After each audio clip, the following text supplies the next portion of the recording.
Well, this one might be the greatest surprise of last year. In my first video on Log Her, I basically said I was going to tear it apart, and judging the first part alone, that would have been very apt. The very first moment shows this.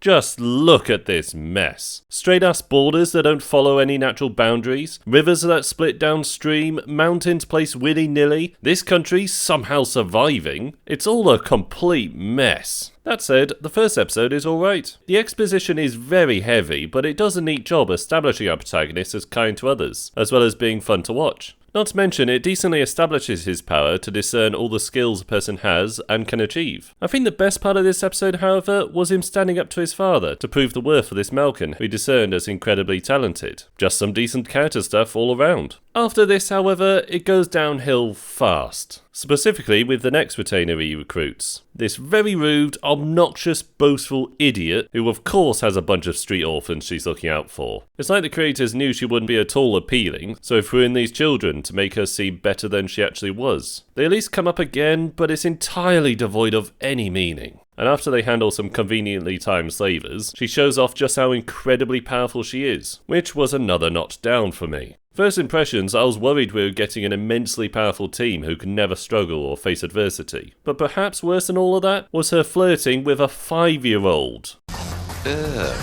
Following these two predictable episodes, we get the most annoying character of the show. This boy screams and cries, and cries and screams. The only thing of consequence he does in this part was spotting something's off with the enemy, and him coming up with a moronic strategy that loses him the duel. Following them, however, is a fantastic character, and my personal favourite of the show, Licia, aka the love interest. At first I was worried since he was a 20-something-year-old in a child's body, and she's 10. However, I can easily say this is not a problem and was well done. She has a unique observational and diplomatic power, making her far more mature than everyone else, possibly magically so. It also made her completely isolated from everyone else and deeply unhappy. So when our hero uses his appraisal power to see her stats, he's instantly aware of being manipulated, which draws out her honest feelings, which in turn convinces him to reveal his own power. No subterfuge whatsoever. Basically, he fulfills everything she's lacking while being genuinely kind, and has his own observational power just like her. For Licia, he couldn't be more perfect. From his perspective, she started off as a cunning manipulative threat, but throughout the day he saw her greater intelligence and maturity, before night comes and he's able to realise the innocent kindness beneath her hard exterior. It even makes him consider himself inadequate for her, despite what she says. So other than the completely unnecessary mage being disgustingly jealous of the children, the anime sets up this relationship really well.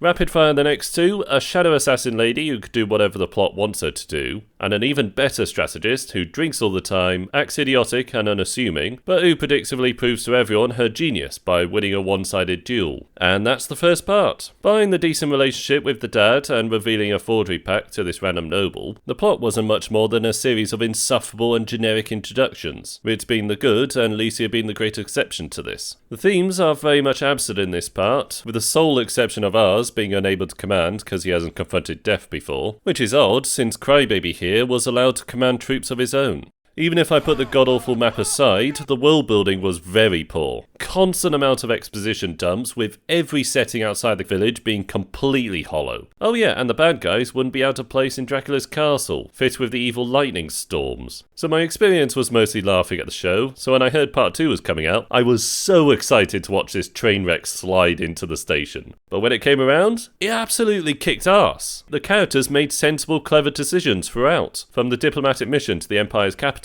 where they all acted intelligently and in character, with a neat mini-arc for this guy, to the battle tactics and the sudden changes to them, Rich's duel with Mr. Mohawk, the dastardly schemes of Mr. Clean. All of it excellent. And what's best, the mage and kid were no longer insufferable. Their obnoxious and screaming knobs were turned all the way back down. And I can't believe I'm saying this, but I kinda started to enjoy both of them. I honestly now love every one of the characters in this. Not one of them was shown to be overwhelmingly powerful, and they all possess a unique personality that mixes well with everyone else. For R specifically, he becomes quite a strong leader who takes necessary risks in the war, and is very capable in his own right. He's now become a fantastic protagonist to root for. The world building started to truly flesh out, with interesting magic limitations, and with far less overt exposition. Shame they were forced to stick to the abysmal map, but whatever, they made the most out of it. And you know what, it's almost admirable to stick to this handicap. Beyond that, the environment started to depict the cultures and circumstances of the different places, with a far greater breadth of characters.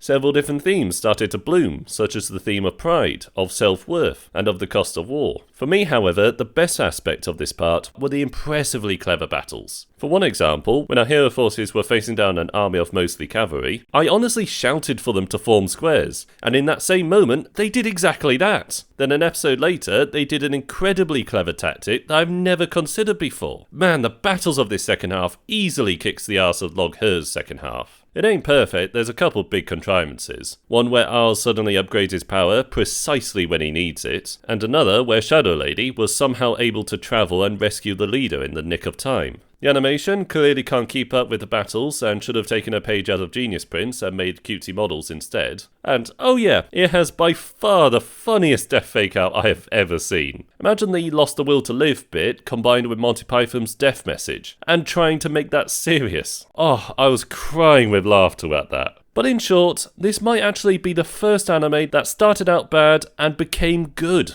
What was a destined crash somehow recovered and soared. Now I'm very curious where this one goes.